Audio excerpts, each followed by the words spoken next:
ভূতের জগতে অদ্ভুত একটু অন্যরকম। শুধুমাত্র ভূত শব্দের ক্ষেত্রে আমরা দীর্ঘ ব্যবহার করব, বাকি শব্দের ক্ষেত্রে আমরা হ্রস্বও ব্যবহার করব।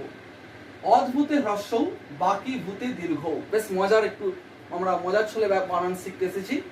তা দেখো তোমরা, অদ্ভুত শব্দের ক্ষেত্রে শুধুমাত্র হ্রস্ব, আর বাকি ভূত সব সময় আমরা দীর্ঘ লিখব।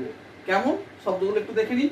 ভূত ভয় দীর্ঘ, পরাভূত ভয় দীর্ঘ, বিভূতি ভয় দীর্ঘ, ঘনীভূত, দূরীভূত, দ্রবীভূত, উদ্ভূত, অভিভূত, প্রত্যেকটার ক্ষেত্রেই কিন্তু আমরা দীর্ঘ লিখব।